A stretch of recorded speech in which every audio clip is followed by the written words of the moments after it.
大家好，我係背心大師 UR 地底王第一戰，陣營專精5級，系別專精8級，級別專精2級，裝備就暫時用住啲廢裝先。增幅卡未使好，系別增幅卡我就選擇咗效果抵抗為主嘅。呢隻角色大家係輕鬆練啊，唔需要急。咁我哋挑戰下熊貓大佬先，佢仲用緊蚊女嘅，佢係未上地底王噶。咁睇下我哋 UR 地底王第一戰，究竟會唔會比蚊女更加好呢？開局暈完咗佢一隻蚊女、吹雪同埋深海王，唔錯喎，暈咗佢後排2隻角色。最好呢就其實暈咗佢隻提速角嘅。sorry， 最好係暈晒佢後排3隻角色，其實都幾癲。佢第一個回合呢，就吹雪同埋深海王咁就出唔到手。咁我2隻大師出完手呢，佢2隻大師係冇出過手噶。最慘係乜嘢呢？就係佢嘅扭曲力場呢係完全儲唔到嘅。哇！呢一個真係一個碌色仔看臉玩幸運嘅遊戲嚟嘅啫噃。呢啲真係運氣流啊！所以呢，其實如果一個大佬呢係好容易俾人越戰嘅。所以我放一隻咁低練度嘅地底王上去呢，其實係完全冇問題咯。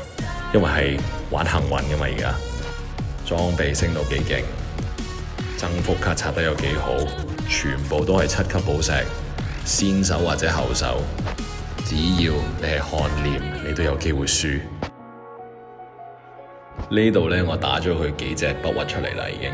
佢隻吹雪啊、深海王先第一次出手，你睇下地底王有幾乞人憎，真係令我諗起金屬騎士同埋囚犯嗰個年代啊。所以呢，而家你贏唔贏到人呢？如果你有地底王打地底王呢，真係睇下你係咪一個歐洲人嚟嘅啫。帶出嘅一樣嘢就係你隻地底王呢，其實練度唔需要好高，但最好係2角，所以可以一開波呢就可以暈到人哋幾隻啦。第二啦，你贏人呢真係靠運氣嘅，睇下你暈得啱唔啱嘅啫。金屬騎士起碼你知道佢暈邊一隻啦，但係呢一個真係唔知喎。唉，算數，出嘅咁嘅角色都要抽噶啦。咁大家睇埋呢一場比賽啦，睇下地底王第一日出師究竟順唔順利啦。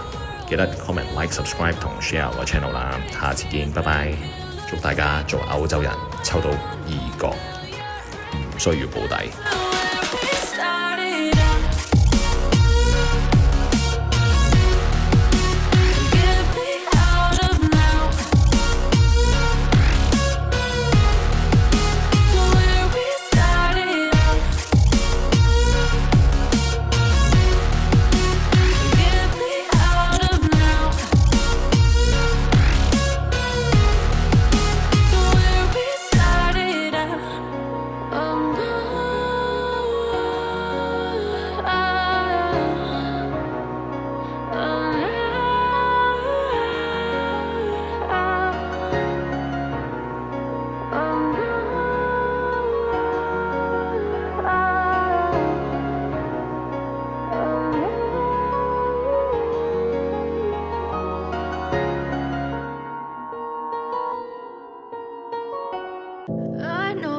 Told your friend you're not okay, and tell me what's wrong and why you never said you felt that way.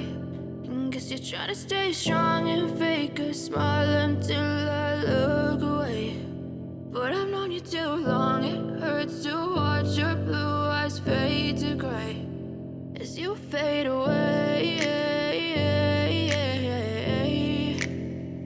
as you fade away.